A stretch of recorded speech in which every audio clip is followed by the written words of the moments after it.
So question number 7 is the exact same question that I used in my video when I was showing you guys how to find missing proportions. So if you go back to last week's first video that I did, the answers are in there because these are the exact same questions. For number 8, the following chart is printed on a package of cookie mix. Marina wants to make 6 dozen cookies for the bake sale. How much mix and milk does she need? So first thing you need to do here is you need to take into account that 6 dozen, 1 dozen is 12. So I'm just gonna go over here to show my work. 1 dozen is 12, so 6 dozen is 72 cookies in total. So you need to find out that information. This is the chart that is given in the textbook. The easiest thing to do here is to change these fractions into decimals. So 24 is going to stay the same.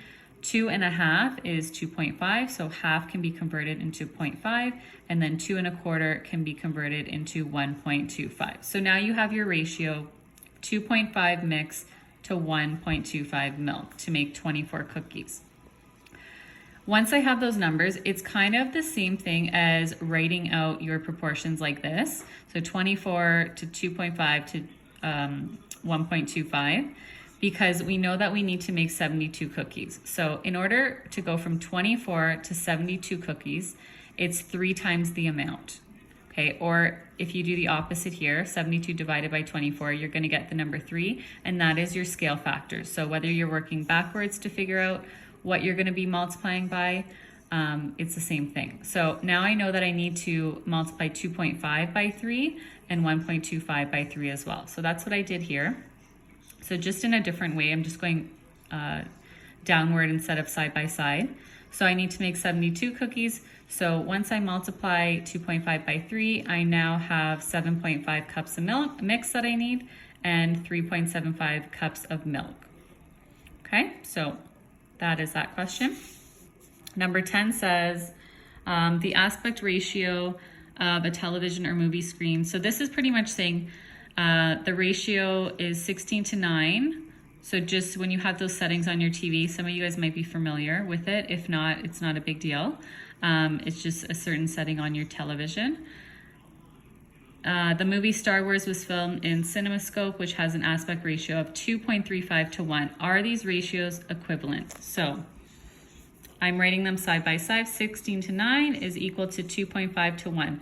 Are they equivalent? Well, how did I get from 9 to 1 or 1 to 9, 16 to 2.35, and vice versa? So whatever way is easier for you. What I did is I looked at this second number, and it's obviously an easy number to work with. I thought, how did I get from 1 to 9? I multiplied by 9. So remember, you must do the same thing with the other part of your ratio. So 2.35 times 9 does not give me 16. So this is not equivalent. The scale factor of 9 does not make sense for both ratios.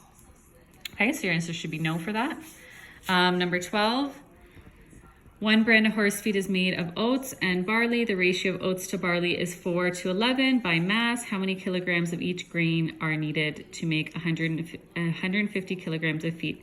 This is the exact same strategy as the other questions. So you have your total. You have 4 to 11 equals 150. I'm going to add up my ratio here. 11 plus 4 is 15. I'm taking my total. I'm going to divide it by 15 to get my scale factor. So the total divided by my ratio parts when I add them up is going to give me my scale factor. Then I go back to my ratio and I multiply by the scale factor. So 4 times 10 is 40. 11 times 10 is 110. That should total up to whatever you have there. So 40 plus 110 is 150. So I know that I'm correct. And same idea for number 13. So this one was some building blocks in red. So red to green to yellow by mass. Determine the masses of the red, green, and yellow blocks in the bag. So exactly the same thing. The total mass of the bag is 2 kilograms. This is my ratio with my certain colors. I'm taking my total. I'm going to add up all of these parts. So 5 plus 3 plus 2 is going to give me 10. 2, so moving over here, 2 divided by 10 gives me 0.2. That is my scale factor. I'm going back to my original ratio. I'm multiplying by the scale factor, so you can see that I did that here, which gives me my my final amount. So 1 to 1.5 to 0.2. When I add that all up, I should get the total of 2 kilograms. So keep this strategy in mind because you can see that it is one that works for many questions. So when you have a total and you have part ratios, it's an easy way to find out the scale factor, what to multiply your ratios by to get to the total. Okay, hope that helps. Keep that in mind for your future questions.